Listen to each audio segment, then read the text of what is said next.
and YouTube. I'm kind of nervous. Eh, me too. And I've done A this a little lot. bit. And I'm Yeah, you must nervous. be so used to this. No, you would think I would be, but I'm really not. Yeah. Not in this new energy. Wow. Yeah, there we are. Yeah, we're here. We're live. Let's see. Is that right? Let me write in the name. For some reason, it didn't come up. Hmm. What are you doing? Let's see.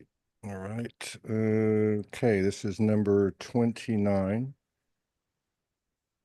029. Hey, what if I have to go to the bathroom in the middle of this? That's okay. I'll keep everybody entertained. I tend to have to go a lot lately. That's okay. I got you. All right, Okay. let me just I thought I put your name up, but it for some reason didn't come up. Meh. Here we go. Got you. I just tagged you on Facebook. Okay. Okay. All right, let me open it up. Got four people in the house on Facebook. I'll check YouTube in a little bit. Yeah, these shows have been this is number 29 and it's a special one like all of them have been. Yeah. Oh, let me turn that down. The sound is working. Um, this one's interesting because I've known you for a long time, and Morgan actually has too. When I mentioned you to her, she knew who you Yeah, were. I've been following you guys for a long Isn't that something? time. Yeah. Because you're one of those that doesn't have a picture, you just have like images. And Oh, I got lots of images. I'm yeah. just an artist. But I I'm an remember artist, so I got lots of images. right. So I remember going back, I don't know exactly how long, but it's been quite some time. She felt the same. You've been around a long time, and I think there's a lot of particularly women out there that are like you Yeah, that really are connected and that are quiet, that show up and observe and support. for sure. So, yeah, so a couple of days ago, I was like, okay, let's give this, I think you hit me back up, is actually what happened because I was moving along pretty good. And then 4 or 5 days ago, everything got really intense and it still is. Um, and so you reached out and said, "Hey, do you have a date yet?" And here we are. So let me welcome you Yeah, to, thank you. yeah, let me welcome you to the show, your show, number 29. And I'd love for you to tell us what your name is and what it means to you. Yeah, I'm still figuring that out.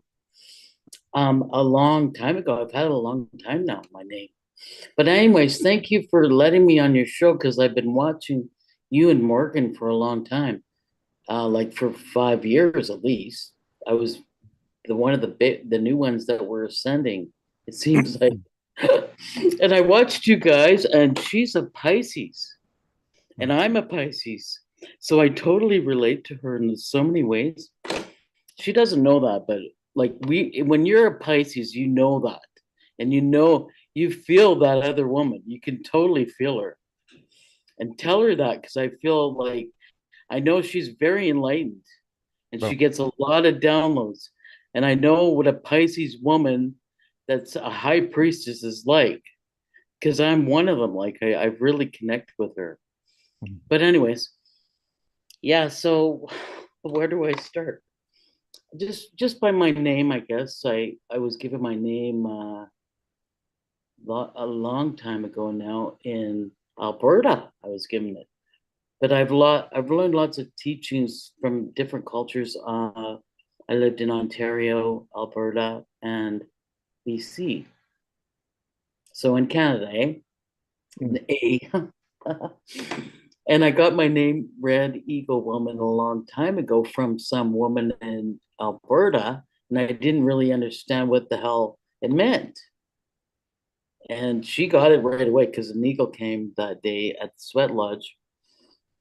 And I've grown into it. I seem to have grown into it. I understand it now a little bit more, but there's a lot to it, I guess. I'm still learning. I don't know. I can't explain it. And it's a spiritual thing, right? It's a spiritual thing. So I have to learn my lessons as I go and follow my journey and, know I do have a purpose of being here. And there's a lot to it. and it was way bigger than I ever thought it would ever be in my life. But I ended up thinking I was wondering where I belonged for so long because I'm a black sheep too. I'm a star seed. I don't know if I'm from Cyrus or I don't even know where I'm from, but I feel like I'm connected to the star seeds for sure. I'm very people think I'm kind of like a unicorn too, and I don't know. That's where I'm at. Anyways. So you're weird like all of us. Yeah, And I'm just a and by the weirdo. way, that's serious right there. That's serious. Sirius the dog star. Somebody Yeah, said that's where we all came from to me one time. yeah, We something like met that. came from there. Let's see. Um, yeah, yeah. I mean, you said a whole lot and a very little there, but I know Yeah, you've been connected without even asking you. I know you've been connected for a long, long time. yeah. How long has it been, would you say, since you've known this was going to be happening? What's happening now? I had no idea this was going to be happening. Like this whole ascension thing. Yeah. Well, yeah, Yeah, yeah, this everything. whole golden age thing that we're going into, you mean? This this episode 029 Yeah, up to like this present I know moment. I knew the golden age was coming for a long time. I don't know when. Like Can't what? put a Like date on 15, it. 20 years? Was Yeah, it that? I'd say that for sure. Yeah. It seems like everything's been preparing me for something like this. Like I seem to have memories of it or something. Something that has feels intuitively like I was being prepared for this. And there's a certain reason why I was born at this lifetime, at this time, and why I'm here. Like I can't understand the whole thing, but I just intuitively know that there's a lot of memories that you have that are already there that you don't understand why you know them. You just know them, you know?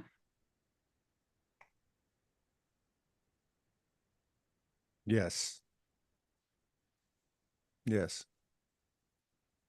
So, how has it ha, has there been a marked difference occur recently? Oh, yeah. When I had my With stroke, oh, like before I had my stroke, I was on the beach, living on the beach in a cabin, painting my face off, just painting and hanging out, wondering where I belonged. And then one day I had a stroke. And my daughter, who I just called her on the phone, she said, Ma, you're slurring your words. And I go, no, I'm not. I'm not slurring my words. She phoned the ambulance, and I was totally in denial with the guy that came in. He was at my back door in 5 minutes. And he said, come on, ma'am, I think you better come with me. And I said, no, no, it's okay. Like I didn't feel like I was stroking at all. But the night before that, I gave like don't ever do this. I don't recommend doing this to anybody, but I said to God, I really don't know what I'm doing here. I don't know where I belong. I don't have a family. I'm all alone. My daughter's left me. Just take my life. I surrender my whole life to you. Just put me where I'm supposed to be. And I said that at the fire. And while I was having a smoke, I was having a smoke at the wood stove. And I did say that. And then the next day was when I started stroking, and I was really in denial about the whole thing. Like I got up, I fell out of bed, I made breakfast, and then I talked to my daughter on the phone, and then all of a sudden the ambulance was there. And I got in, I walked to the ambulance, I drove to the hospital, and I guess I must have been stroking at that time. I didn't feel anything. But when I got to the hospital, they gave me this pill, and I started laughing. I was just laughing through the whole thing. I laughed. And my daughter showed up at the hospital and she said, Ma, what are you doing? Why are you laughing? I said, I don't know. And they took me up to the hospital room, and I was waving at the people and talking to the people. I talked to everybody all the way. They were rolling me in. I was having a riot. I was talking on the phone to my friend. I was saying, yeah, they're taking me into the hospital bed right now. I don't know why. Like, what the hell am I doing here? And I thought, and then the next day, like I couldn't sleep all night, and the next day I couldn't move. Like my whole side of my body, my right side of my body was completely numb. And I sort of was in denial of still about it. I was in denial about it. But I think something happened to me during my stroke that ascended me or something that I feel I'm way different now. I laugh all the time. I talk to anybody. I used to be really bitter and mad and angry, and now I'm just enlightened. I feel like I'm enlightened now. I feel like I don't know. I ended up in a retirement home. Because I was in the hospital for 4 months. I didn't know where I was gonna live. They told me I couldn't go back home. I lost everything. They took away my cats, my house, all my stuff, everything. I didn't have anything left. And I didn't know where I was going to go. I completely became an immigrant. Like, I was so worried about where I was going to go. And I said, if you're going to put me in one of these homes, like that the government takes over your life or whatever, at least make it a good one. I want everything, man. I want it all. I was saying, I want to be taken care of. And I did. I got put in this place here, and I ended up helping tons of people. Like in the time I've been here 2 years now. Like I'm an artist, and I've given away so much art, and I've collected so many stories from people, and talked to so many people who are dying, and talk like really done God's work. I feel like I'm boots on the ground in here. Like I'm helping people all the time and just talking to them, just being there for them because they're at the end of their life. They're all dying and they don't have anything left. They don't have a home left. They've just given up their big houses. And so, anyways, I'm collecting a suitcase of stories, and I've written a book already, sort of, but I have another one I'm working on too. But I just collect people's stories, and I wonder, I'm just trying to figure it all out. But I do feel different. So, I think God must have pulled me out of my old life and put me into this life and made me do his work. And now they're calling me Earth Angel. They're saying I'm an Earth Angel. hmm, And I'm very connected to my angel. yeah. So But I you don't were, tell people that. Like, I don't tell people that. you were, you've been, and I know labels and all that, but you've been awakened or reawakened for 20 years plus. I mean, 20 years, give or take, a long Yeah. time. And you go into a conversation or a communion with God, and you say, "Put me where I'm supposed to be." Now, how Yeah. long ago? How long ago was that? 2 years ago? That was right before my stroke. 2 years. Well, Okay, it's three so years now. Three okay, years now. 3 years Yeah. ago. So 3 years ago, 2022, 21, 22. You say to the universe, "Put me where I need to be." The next morning, this happens. Now, Yeah. you made a statement in your story about how much you had changed from one day to the next, basically. Oh, yeah. You said that you were a certain way before. I don't know the words that you use, but like I was sometimes getting bitter. bitter, whatever, right? And Yeah. but that something changed. Now you also said that you woke up the next morning and your right side was paralyzed. Yeah. I So was completely numb. my question is, how quick did that turnaround come?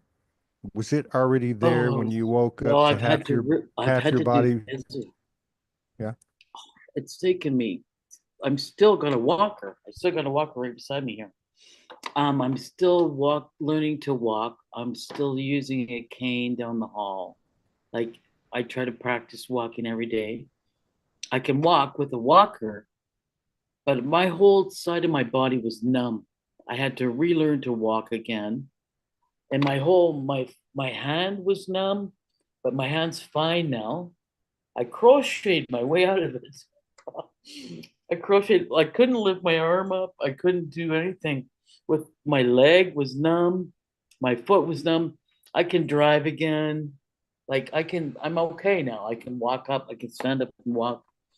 But I just walk slowly. I walk slowly with a cane now, and with my walker. And stairs are a problem still. I can't go upstairs quickly, or I need help getting upstairs.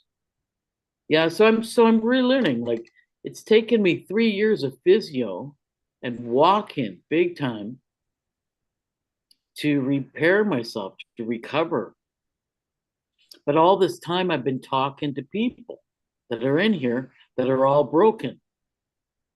And they're very broke. There's many people in here. I live in a place that's 400 people. And there's some people that get accepted by the hospital and they come here and they're in wheelchairs and they have MS and they have all kinds of problems. They're all broken people. And they just want to live life like simply.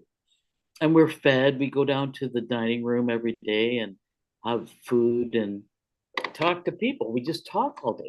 We have music on Thursdays. A guy comes out and performs for us, and it's good. It's a nice lifestyle while I'm in recovery. But I'm now recovered and I feel like I'm getting sick of it. But I just want to tell my story. I mean, I have no agenda. I don't care. I had this whole thing. I just snorted twice. No, I was so consumed with those two things. One, and actually many things that you're talking about, but one, to have been awake, to know you're a priestess, to know you've got a galactic connection, and Yeah, so all that I on. knew before. Right. And then Yeah. then you have this communion with the universe, and the next morning you wake up and this happens. But at the same time, you changed. And I guess that's where my question was, when did you notice or realize the change? Was it as quick as the next morning when half your body was unable to move? Well, one night at the hospital, I fell out of bed and I was on the floor and I was like, oh, fuck, I can't get up. And I realized how bad I really was. And I had to call one of those lifts. The nurses had to come in and lift me on one of those lifts. And then I realized how numb I really was. And it scared the shit out of me because I was kind of in denial up until then because I was meeting people at the hospital, all kinds of people that had a stroke. I was talking to principals, I was talking to teachers, I was talking to anybody who would come down to the TV. I'd talk to them about their stroke because they were all screwed up too and they didn't understand it and they didn't know what was happening to them because it's kind of like you got to go through this thawing period. After a stroke, you got to unthaw and realize what the hell you're doing here. So, I mean, there was guys at the TV that was sitting there, lawyers that used to put people away to jail all the time. And this one guy was crying down there one day. And I ended up talking to him and I ended up telling him he's a warrior. I said, you're going to be okay, man. Like, you're going to be all right. You just got to, you're going to look at your life a different way now. Your life's not going to be the same anymore. I just seem to know all this stuff about being in a stroke. And I was in a stroke too. But I talked to all these people at the hospital and I met so many people that needed to talk because they wanted to talk about what was happening to them. And nobody was there to help people through this whole thing. And it seemed like I just had to go around and I get up, I walk down to the TV, or no, I was in a wheelchair, go down to the TV, I talk to people. I don't know. I had my birthday in the hospital. I had chocolate cake from the girl across the hall. She bought me a big chocolate cake and I shared it with everybody. I was locked down like 4 times with COVID. I never got the vaccination before I went in there. I was going right downtown into the hospital when COVID was happening, and I didn't even have a shot, like a vaccination, because I didn't believe in them. And they had locked me down like 3 or 4 times in the hospital. They were locking us down for COVID all the time, and I got COVID like 3 times. But it was no big deal. It wasn't like I got really bad sick. I just got the flu. It was like a flu. And I passed it through my body and I was resilient. I don't know how I got through that, but they locked me up many times in my room and I couldn't come out. I had to stay in there and eat all my meals and try to entertain myself and paint. And yeah, I was locked down a lot in the hospital. And a lot of people, like, then we had to be locked down in our hallway. We could only stay in the hallway for a time. Oh, we were going nuts in there. It sounds And like I met this really funny guy. We used to like this guy, he had a big unicorn balloon that stood out to me. And all I did was crochet in there and paint and talk to people. And it was a big social life. It was a total social life. And I was so in denial about my own stroke. But eventually I was unthawing myself and, you know, talking to all these people I would have never talked to before. If I was sitting alone at that beach, like I was so lonely before that, and I talked to anybody and everybody in the hospital. And then I came in here and I'm talking to people in here all the time. People love me in here. They go, "Why do you want to leave? What do you want to leave here for?" And I was like, "I'm not old enough to be in here. Like I'm everybody's tired of 30 years this. older than me." So, so I almost feel stupid asking this question because what you're telling us right now, what you're representing, what you've been through for the last 3 years. Um, it just seems very easy to you right now. It It seems, is. yeah, it's light, I mean, Yeah. what it's a dumb question. I was gonna say, what has been the best part of your life in this incarnation? And I'm sure that it must be the last 3 years. And I guess that's Yeah, the way it because should. I was so lonely before that. And I had nobody. And I just had my daughter, but she was growing up and I was had the empty nest thing. And I didn't have a man, I didn't have a tribe to belong to. I didn't know where I belonged. And I was kicked out of my family. They all kicked me out. My mother and father are dead. Like I don't have a grandfather and grandmother. I don't have any family. No family at all came to see me on my stroke. I was all by myself. I was a complete immigrant. Everything was taken away from me. Even my daughter disowned me when I was in my stroke. And she was going out, she's bisexual. So she was going out with this girl and she ignored me through the whole thing. And I was like, "I really need you right now." I was begging her, "Can you help me?" She wouldn't even sign my directive, my personal directive about helping me out, to help me find an apartment or help me to move out somewhere. She didn't want anything to do with me, but she was going through anxiety. This last generation has a lot of anxiety. If you know some younger kids, like she couldn't accept the fact that I almost died, and I feel like I almost died, or maybe I did die. But the old part of me definitely died. I definitely am not the same person. And she couldn't cope with the new person that I became. And I would even have to say to her, she goes, "You talk funny, mom. You're not being the same person you used to be before. You're not, not able to cook for me anymore." Or she couldn't accept who I was, but yet now we've managed to mend our relationship and come way closer now. Like we were always close before, but when this happened, she wasn't with me. I was alone. I had to go through this whole thing alone with no support from any family or anybody, just the people that I met at the hospital. And it's crazy because I don't know if other people could have done it. Like maybe they could have, but it was very difficult because I didn't know where I was going. I didn't know, I had nobody, no friends to take me out or even to buy me a A&W or something different to eat. I had one little pack sack of clothes, and I had one friend, Allison. She came to see me all the time. Hmm. She had a family of her own too, so she was always busy. She'd just drop in once in a while. But she's the only person I knew that could help me, like to bring me stuff and stuff I needed, like shampoo or toothpaste or whatever.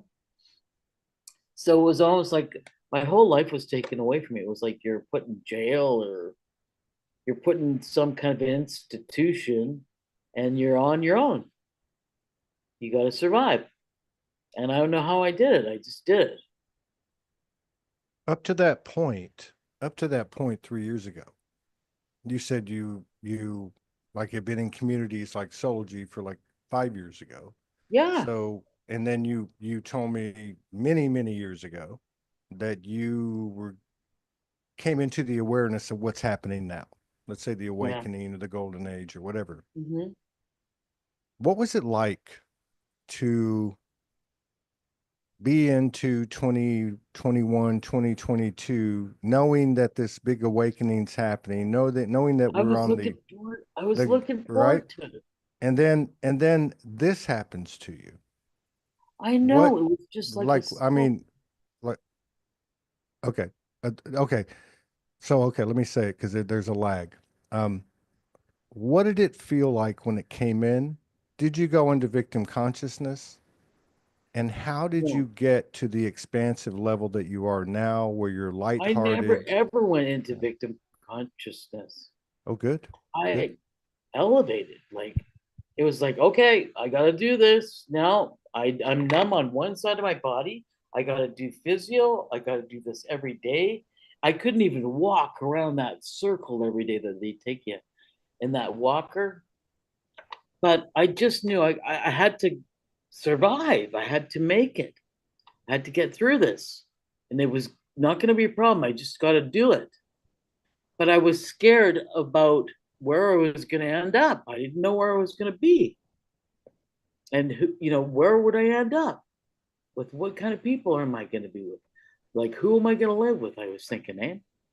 And this place, when I first got here, it's a huge place. I thought it was a curse at first, but over time, over the 2 years I've been here, the I've really gotten so much help here, and so many people have helped me here, and so many stories, and so many nice, good people. There's good people in the world, man, that are dying. Like just last month, over the last month, we had like 20 people die here. And we're getting used to death. I'm used to death now. I've never seen so many people die in my life, but I've gotten to know them and I talk to them. And it's just like, I'm listening a lot to Ram Dass right now. And he talks a lot about working with people who are dying and how you just have to be present with them. You have to sit with them and just listen to them and just be a presence there beside them. And it's like, you, I even remember I did that with my mom when she was in a hospice, and she looked at me. She was behind the veil already, and she asked me this question. She goes, like, how do you do this, Rhonda? She goes, how do you do this? And I go, what? How do you die? And she goes, yeah, like I don't understand. And I go, you just go, Ma. You just go. You have to just surrender to it. And I remember playing her that Ram Dass video about death and dying right before she was in a hospital bed. She had a catheter, and I played her this movie, and she loved this movie because she became because my mother was very bipolar and she was a terrible mother. She was a terrible mother. And I guess that's what made me stronger. But at the last part of her life, when she was dying in the hospice, and I got to see her for that one weekend, she became this beautiful being, like that was enlightened, and it was like she was behind the veil, and she was talking to. She could hear things, like she was saying, "What's that noise over there?" She'd say, what's that banging over there? Is that your dad? Is he building you something? What was he doing over there? And what's my mom doing in here? She'd say, stuff like that. She'd do stupid things in the hospice. And I would just tell her, like, I played her that Ram Dass thing. And she just loved it. She was like, yeah, it's so beautiful. It's a beautiful thing to die. Like, it's beautiful. And so maybe I thought that's why I'm here. Maybe I'm here to help people that are dying, just to talk to them about their memories, about their lives.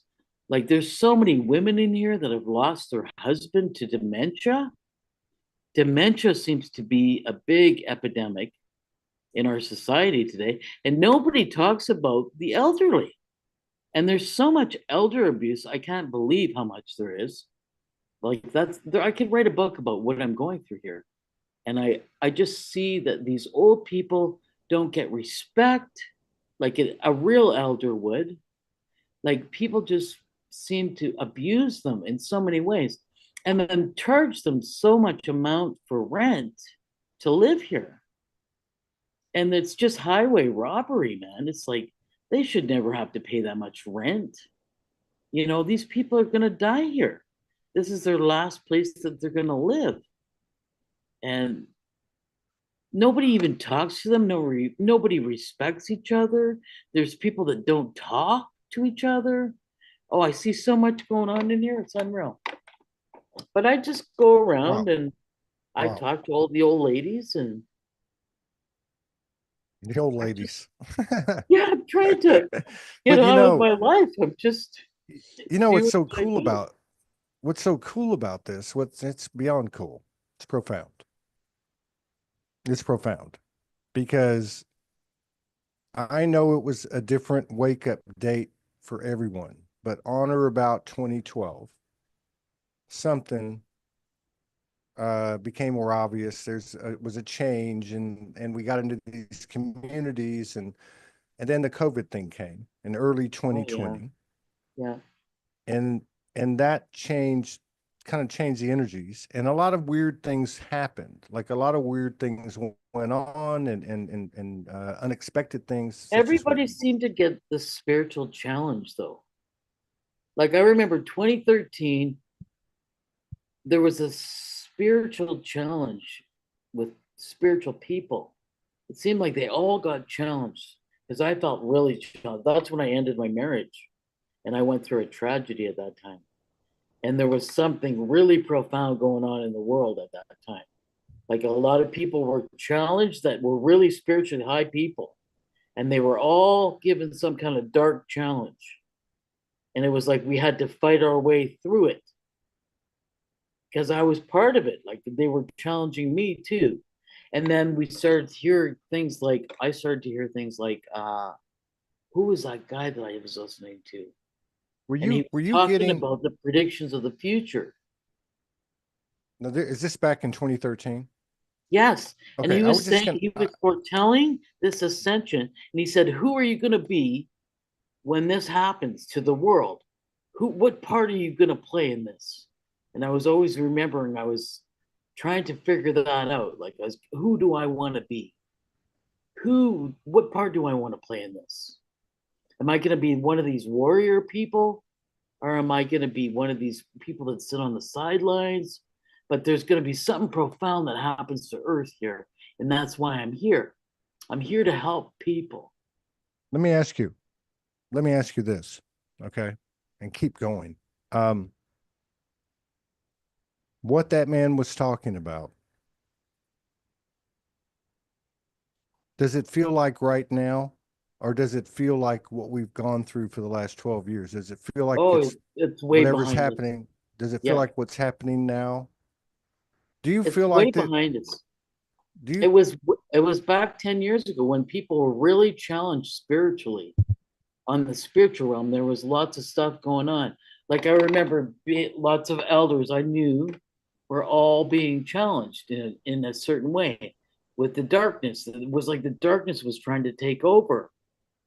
And then everything got really profound online. Everything became online and TikTok came out, Instagram, all those new platforms that everybody had to get onto. And then they all started going on their phones. Like technology seemed to step in really darkly. But I knew something was changing. Everything was changing.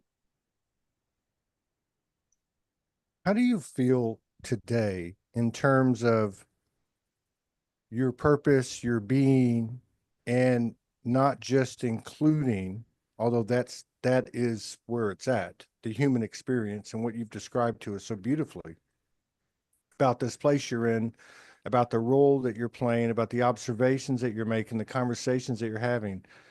From right here, right now, what do you feel you're here for? And I mean that not just in the human, but the full multidimensionality. What is your understanding of it? Oh my God, I don't know. I can't say it in one line. I don't know. I know there's so many things. Like I'm a bridge maker.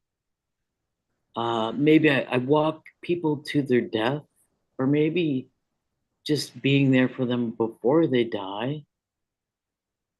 Um, but then that's just only one part of it. Like there's so many parts of this that are multi-dimensional that I have to use. I have to use masks everywhere I go.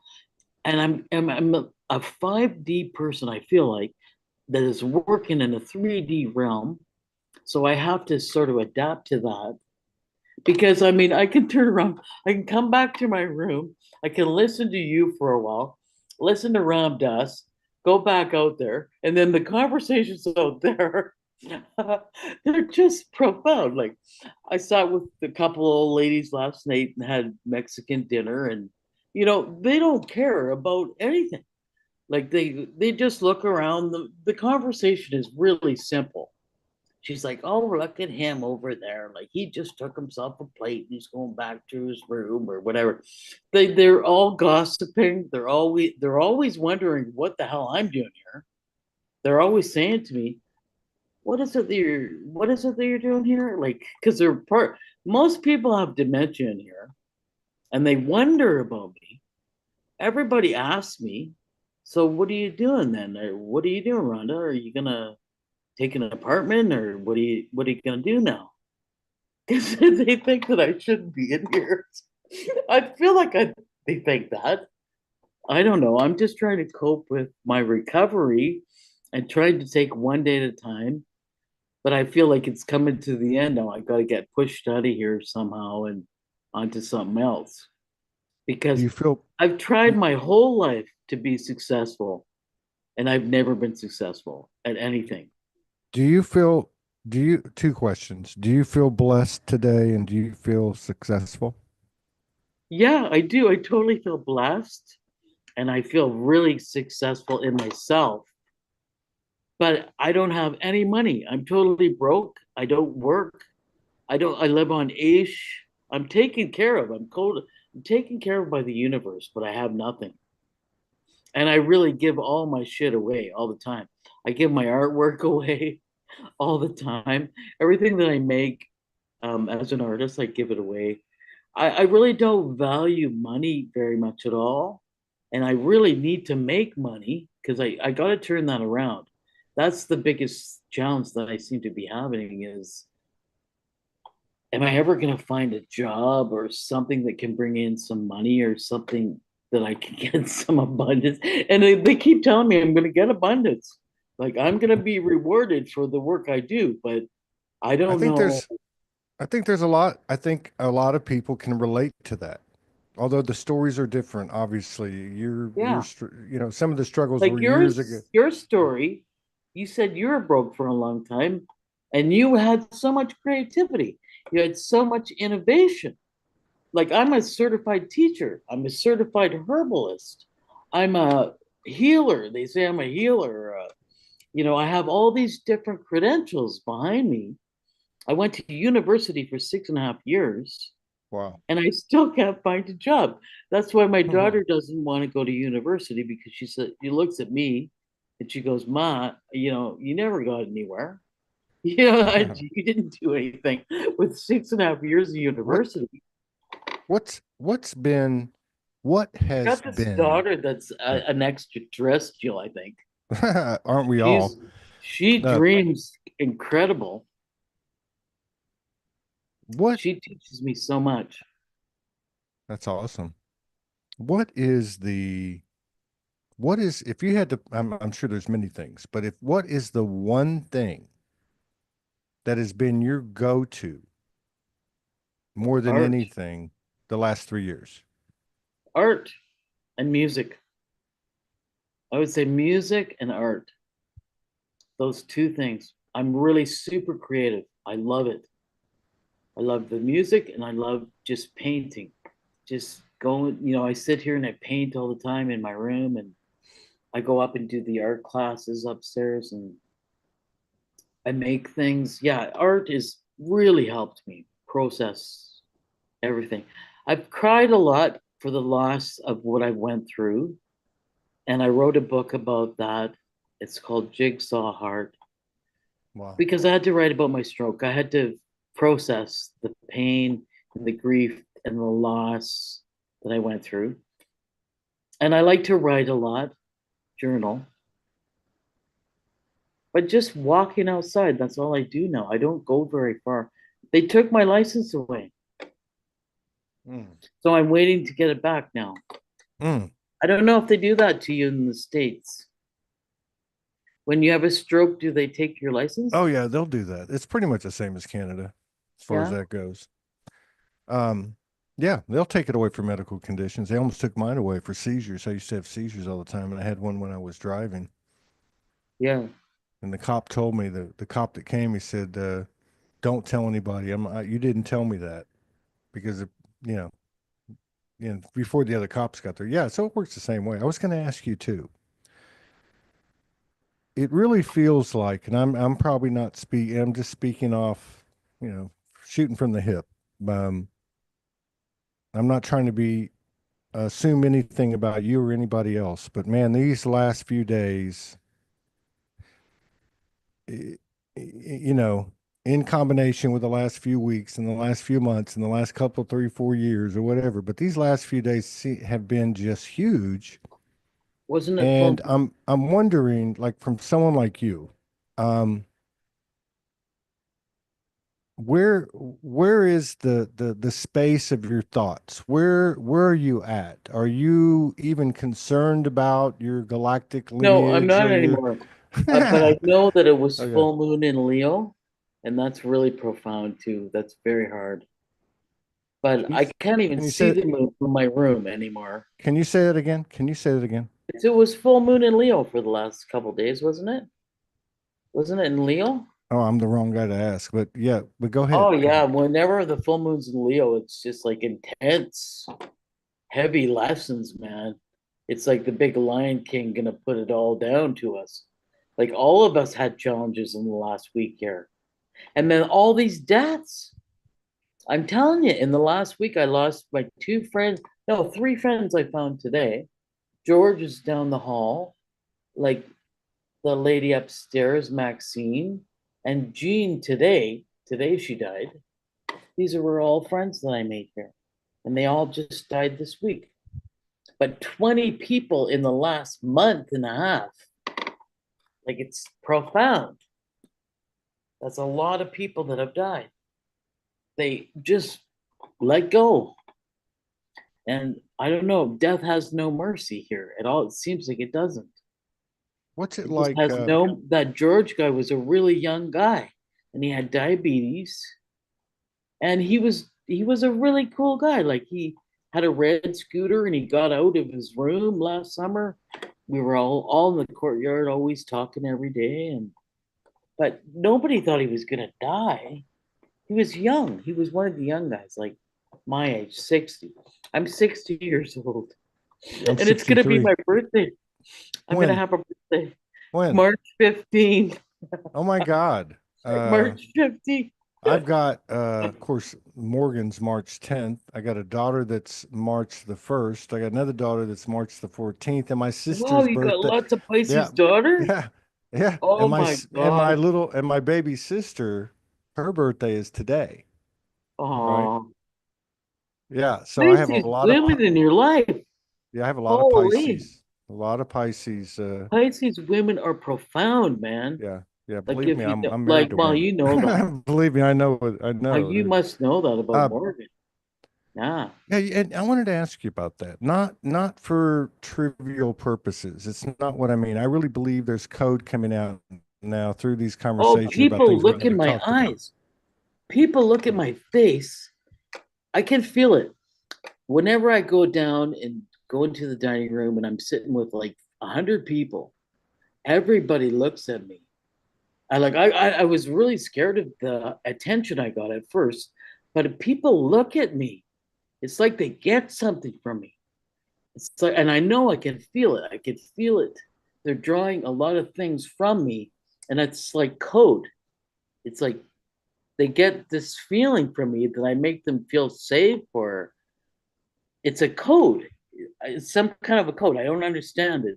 It's in my eyes or it's in my smile, but they all they all pay attention to me. And they even voted me. They wanted me to speak up, be the speaker for them all. Because I we didn't have coffee one day and they locked us down with COVID again. We had to wear masks just 3 weeks ago. And everybody was bitching because nobody could get coffee anywhere. And so I started speaking up and they were pushing me forward. They were like, why don't you be the speaker for us? For all these people in here, why don't you speak up for them? Because there's a lot of people that don't have a voice and you need to speak up for them. And these women were pushing me forward. And I was like, oh, I don't want to deal with conflict all the time. I'm in recovery. I don't feel like dealing with problems all the time. People would be coming to me with their problems, right? But I seem to know what's going on around here all the time. Like people come to me and tell me stories all the time. So it's just a natural thing, I guess. Have you, not that it matters because I know that everything's changed. Things aren't like they used to be. So it's different for everybody. Yeah. Are you receiving any, do you feel like you're receiving any messages, In my uh, dreams. like from the multidimensional, you might say that you're multidimensional, God, Mother Goddess, whatever. And the second question is, um, do you feel like a physical angel for those folks in that place there? Do you feel Yeah, I do. that Yeah, I you're sort of do. not to set you apart, not that there's a hierarchy, but just basically that you have a No, certain I'm role just a there? normal person Yeah. and they've called me an earth angel. Like people when I go to tarot card readers, I go to a lot of tarot card readers and I listen to a lot of what's his name? Daniel, the Starseed guy, where he does downloads about but I read those. Those are really good too. I like the messages they give No, us. They're Daniel just Scranton. Daniel Scranton. yeah, Daniel Yeah. Scranton. He Yeah. gives That's very so good weird. messages. I saw him today on the YouTube channel. I follow Brian Scott. And Yeah. Brian Scott doesn't do a lot of interviews, but he had a picture of him up he was on there. See, these little synchronicities mean something. Yeah, he does really good channeling. He channels, I don't Hmm. know who he channels, but Mark I like Church, to yeah, read it. plenty of. And they always tell you what But do to you, prepare yourself for. Or they kind of guide you somewhat through this wormhole of what we're all going through. He kind of guides yeah. me. And the tarot card readers, some of them are really good. And they're the ones that have called, they said I was anointed. Like I never knew I was anointed, but they said I was very well protected and I was anointed and I was an earth angel. And I was like, okay, I didn't think I was, but they said that I was. And they said I'm an old soul, very old soul. I don't know, you just put it together and it all makes sense. It's like all these things that are happening, there's synchronicities have prepared me for this moment that I'm in right now here in the present. And why am I living in a retirement home? I mean, I'm not ready for a retirement home, but I had a stroke and I had to go through this. And somebody had to take care of me, and I had to be somewhere. And this is a really good place, man. People are really good. Like, we got good, the doctor comes every Wednesday. She comes right in my room. She tells me what I need. Everybody's on top of me here. My physio, everything. Everything I need is here, provided for me. My food, they clean my room, they take my laundry, they make my bed. I mean, I'm really spoiled here. I feel like when I said to God, like, I don't want to live in poverty anymore. I said, I don't want poverty anymore. I want to have it all taken care of. I don't want to have to deal with any of the shit with money because I don't want to live in poverty anymore. And that I got everything when I came here. I feel really spoiled. And I'm listening. Sorry about the lag. yeah, I Um, want to be independent again though. yeah, I'm listening to you and taking everything in with all my sensory. Not that I've got it more than anyone, but I don't, because I don't. But I almost picture like for myself, or maybe observing. I can't really explain it, but like, let's just say one of us. Let's say in this case, you are this etherical being that's not physically incarnated, walking amongst these 400 people in this Yeah, place, shining light, love, yeah, faith, hope, for the sure. bridge, etc. Now flip it, physically, etc. It's almost like you're doing what I just said, but you're doing it in the flesh. Yeah, boots on the ground. That's what you call it, right? Yeah. Boots on the ground. Somebody's got to get right in there, roll up your sleeves, and just do the work. And that's the way I felt in the hospital too, because nobody was talking to those people, and they didn't understand what they were going through, and they were crying, and women were crying, and I was just saying, "Hey, man," and I couldn't even talk at that time. Like I was stroking it. My the way I talk now does not seem the same at all. I So in other words, they may not have even understood you, but they understood your energy. yeah, I just would say on you gotta unthaw. You just gotta unthaw. You're gonna be okay. Everything's gonna get better. But you know what? The first guy that got me out of my room in the hospital was named uh, Wiseman. His name was Wiseman. His last name. What was his first name? Daryl? Bruce? I can't remember. But he came to my room and he knocked on my door and he said, "Hey, I gotta show you. I gotta show you my videos. I gotta show you these cats." Because I was crying in my room. I didn't understand what was going on. And he came in. His name was Blaine Wiseman. And he said, "Follow me. You got to follow me down the hallway in your wheelchair, and I'm going to take you to all the people." And I started following Blaine blindly down the hall, down to the TV where all the people were just sitting around, all stroked out, and they didn't understand. That was my nurse. They didn't understand what was going on, but I started bullshitting with all the people. And Blaine was the one that took me down, and his name was Blaine Wiseman. Like, I'll never forget him. He was a very wise man, and he said, "You're gonna get better." Like he told me, he showed me his arm. Like he said, he lifted up his arm. "See, I used to be numb, but now I'm walking again." He was telling me all this stuff, and so I learned from him. I just had to meet the people that were there and figure this shit out. What I was gonna have to go through. I didn't know what I was gonna have to go through.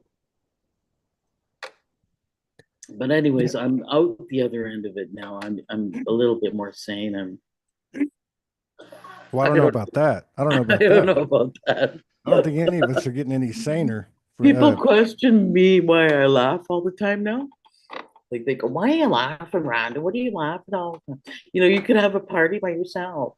Like it's not because we go to the pub over here, the karaoke, and I laugh, and I don't know. I just think something happened to me, and I don't know what happened to me, but I'm let me definitely different. let me ask you this, okay? I mean, we spent all these years searching for answers, searching for the next threshold to cross, the next shadow to equalize, etc. And I'm with you, boots on the ground. I mean, this Yeah, is where it's happening. This is where the real code is yeah. being created. I would just like to ask you, if you had to bring it down to that, what have you learned? What could you share with us?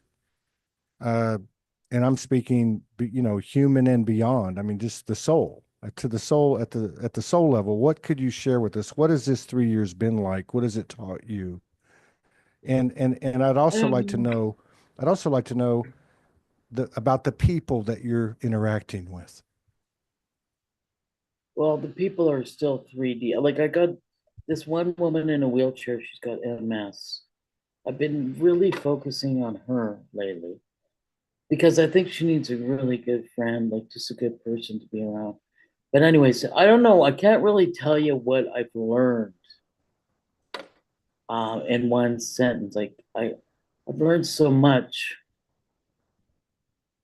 but You can I take as learned long as you that want. You can take as long as you be, want.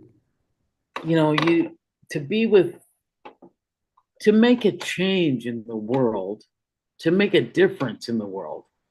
You got to be with the people. You got to learn to live with these 3D people. And right now, they're stuck. They're going in circles, man. They tell you the same thing over and over again. Every time I sit down with Penny, Penny goes, "Well, I'm not doing very good. I lost my husband 2 months ago." And I go, "No, no, Penny, that was 2 years ago." She goes, "Yeah, but no, it was 2 months ago." You talk to these people, and they're in this loop in their head that keeps going around and repeats over and over and over. And you wonder how these people got so stuck in their minds. And you have to be with these people to understand them, to really feel and experience what they're going through. And you can be of the world and not, be in the world and not of it. You have to be drifting above it somewhat so you can cope with it, because there's so much ridiculous stuff that you can't wrap your mind around. And so you just have to be in the world and not of it. You just rise above it. When you come back to your room, you close the door, you reboot, you listen to people that are rational like you, or you listen to people like that make sense to you. And I talk to people on the phone, but I still gotta talk to real people all the time, because I'm starting to feel like I could lose it down there with all these people that are telling me stories that are the same thing every day. Because I'd say, "How are you doing today, Linda?" She'll tell me the same story. They tell you the same story all the time. And then they think you're somebody new too, because they got dementia. So they go, "Hi, oh, I really like your shirt today." Oh, and I go, "Yeah, I was just wearing that yesterday." And they were just like, anything they say to you is so funny because they're not seeing you the same way. So I think that part is kind of like, I don't know. I've learned so much stuff here. I can't put my finger on it, but I got a suitcase of stories Yeah, of people's lives yeah. that are worthy, It sounds, and why do they treat people so badly at the end of their life? Like, yeah. That's I don't know. crazy. America. I mean, that's Western. But you were just saying something. Hang on. Also, when I listen to you, um, and again, in so many of these circles over the years, everyone, in my opinion, for the most part, we over identify with being an empath. oh my God, I can't go anywhere because I feel Oh everything yeah, and I this and used to that. be like that too. I But there's remember a that. lot of truth. There's a lot of truth to what you're talking about in the Yeah, living word example that you are, in the sense that you put the prayer up, it came in, and now you're out yeah. amongst the people. Because I'm I a- used being to the think, being, oh, I can't go to the mall because I'll get affected by all the people that are so negative there. I got all the energy will be too strong. I'll be so negative, it'll suck me right in, and I couldn't go to the mall. Like do that you, was in the past, a long time ago. yeah. Yeah, Do I you used to think feel, I was an do you, empath. do you feel though, I mean, when I listen to you and I'm observing you and taking all this in, I feel like I'm talking to somebody. I'm looking at a mirror, looking at a sister that I don't know how else to say it, but that has basically through the 1,000 days that you've been, there, Yeah, um, have really learned to be empathy, like to really yeah. feel everything that they're feeling. And then, like you Mhm. said, you go back to your room and you close the door and you do what you need to do for Sometimes yourself. But they make me so mad too, eh? I get mm, mad too. mm, you I do do. get. Okay. Yeah, because some people they go well, they'll tell me a story and then they'll I come back to them, I talk to them again, and they change their whole story because their stories all change. And I start talking back to them. They go, "Well, you're not listening to me. You don't Maybe hear what that's I the was dementia. saying to you." Huh? Yeah, so that makes me Yeah, mad. yeah, I struggled years ago. We've all had our experiences, and having a family member who was mentally afflicted. Let's put it that way. So you can Yeah. say dementia, you can say Hmm. Alzheimer's, you can say bipolar, you can all the different terms and whatever. Yeah. Yeah. Uh, and I even did this like 3 or 4 nights ago.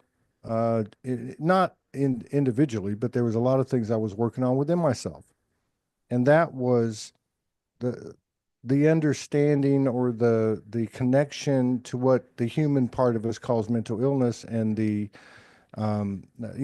soul part of us sees it for what it is. Now, this is where I'm going with it. Yeah. And I remember years ago, way a long time ago, when I was just getting on the road here, 13, 14 years ago, and I was coming off probation, and I went into a 90-day rehab, Yeah. and it was in the hood in Houston. So, Right. and I didn't know anything about the system, but to give you a short understanding, about 1/3 to one half of I want to say there was about 120 men there. About 1/3 to one half were constantly coming back through the system, going through this rehab. And really, um, I would say at least half of them were medicated by the Oh yeah. facility.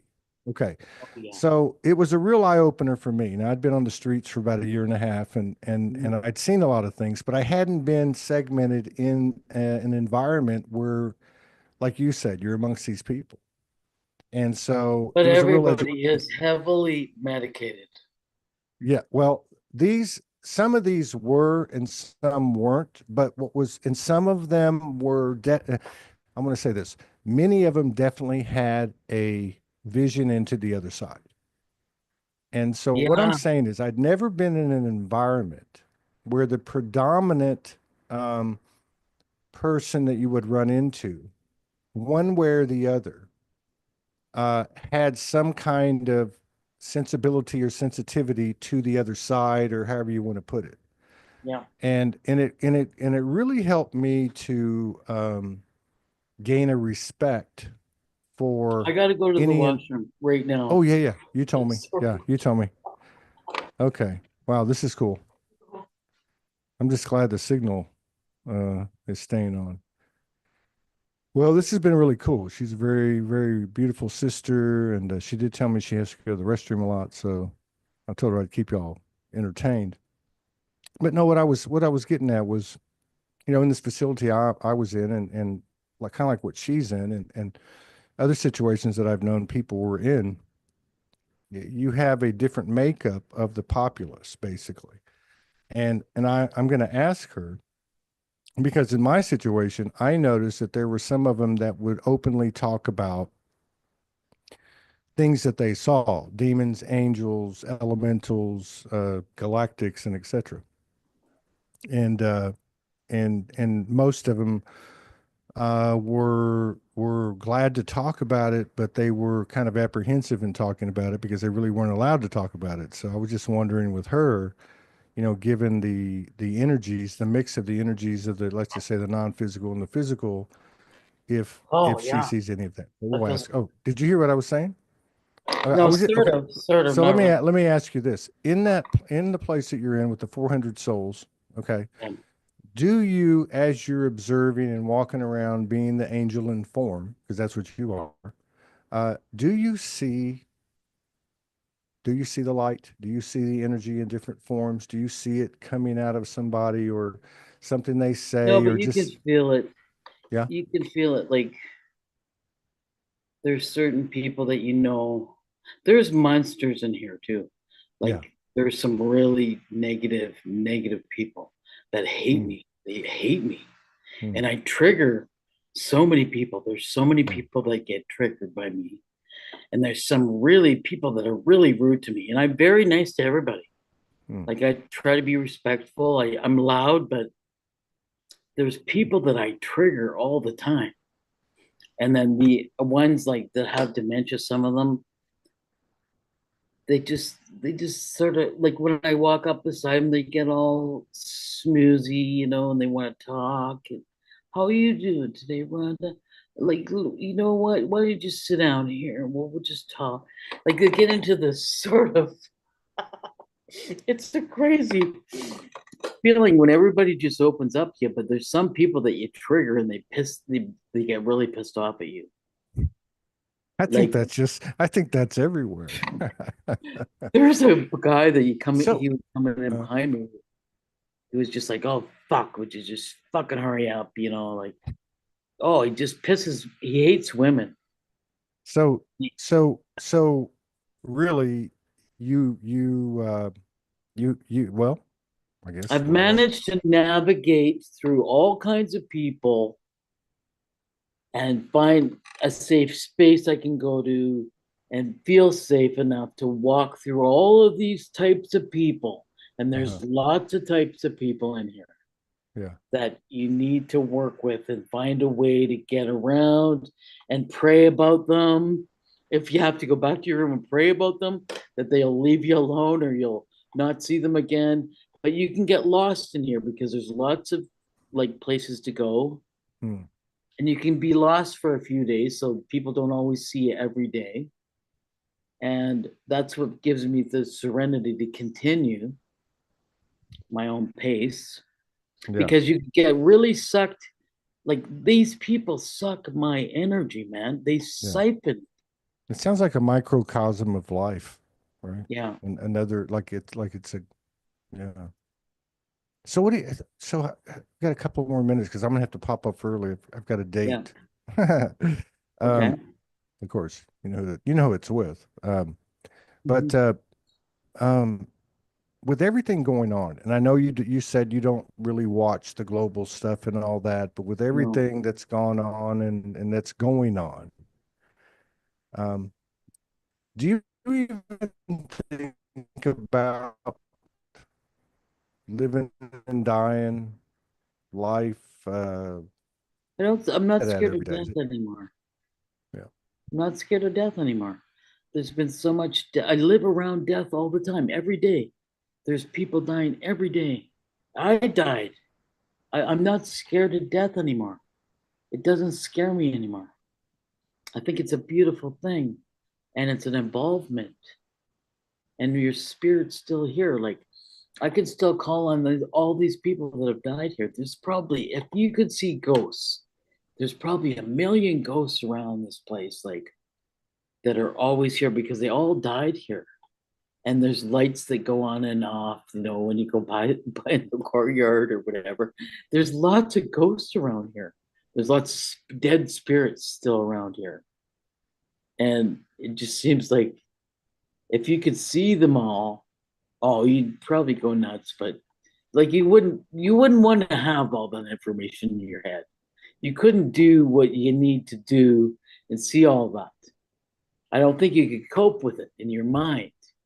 It just wouldn't contain it all. But Morgan wrote a really funny post today about how everybody's getting moved somewhere. She was talking about going through a tunnel and we're going to lose everything again and everything's going to be unfamiliar and and once we get there it's going to all be familiar again. But we're kind of full of anxiety about it. And I totally related to that. What she said today about getting moved to another place because I feel like I'm going to be moved to my next mission. It feels like a mission again. And I don't know where it's going to be. I don't know how it's going to be, who's going to be with us. There's something coming really big that's going to move people into the greatest part of themselves again. We're getting better and better. We seem to be getting better and better at things that are coming at us that are a little bit easier. There's more opportunities coming up. Boom. Oh That yeah, was I a, feel I like think it's that gonna be post, good. huh? No, that post was really good in the sense that the yes, the energy of it. I think the way she put it was we had to say goodbye on our own, and you get to Yes, the on other your side, own. and yeah, and you get to the other side, and everybody's there. Yes, that's right. Yeah, That's so almost like dying. It's like dying and going into another. it is dying. Yeah, It is dying. She called this I don't know, a year or two ago. She said it's like having a life review in form, yeah. Wouldn't right? that be And something? that to me is what it's like because you've been there, I've been there. I know a lot of people have out of bodies, near deaths, and you have that life review where essentially you can feel the emission of your thoughts, Mm-hmm. words, and actions Mm-hmm. on other people as they experience. And that's why I was saying to you that to me, I've heard a lot of people talk about empathy or even personify that, but it's like you really have this like you almost like you've been to a training or something to really hear another person and empathize with their situation, even to the effect where it alters you humanly and you've got to go correct yourself or get balanced or get pissed off or whatever. But Yeah. yeah, so I got to tell you, this has been an awesome, incredible, sacred, beautiful, uh, you know, show, and I really, really admire what you're doing. And I'm just episode 20, recovering. 29, I, you know, I struggled for about 5 days to get up and start doing these again. And you sent me that note, and you said, "Do you have any dates yet?" So I want you to know that you pulled my ass out of the fire and I really appreciate that. And Oh, I good. hope to see you again Yeah, online like this or in some for other sure. collaboration. I'm writing a book right now too that's kind of interesting, and I'm not finished it. And I really think it would be a really good movie script. I'd like to Well, be connected. Just I gotta put this out there. I need to put this out there so that somebody might hear me and take me on or something. well, This is a really good script. maybe we took the first step tonight, but I believe that Yeah, you will, and I believe those like you will also. All this stuff is going to come to fruition. Everything that we've done. yeah. And we're right here now, and it's exciting and it's scary and it's all kinds of things. But it's good to interface and interact with you and share Hmm. this and witness you with all my brothers and sisters here. So, but I wish you Well, the very thank you. I feel best. like you're my brother. I feel like Well, you're my brother. You're connected to me. I'm connected to a lot of people, but I feel connected to you mm, for sure. You and Morgan. thank you very much, Yeah, and I believe that. I believe that yeah, 100%. Probably be back tomorrow. I don't know. I could yeah. disappear. You never know. But it was a beautiful experience with you. And yeah, Okay. let me know when you finish the book.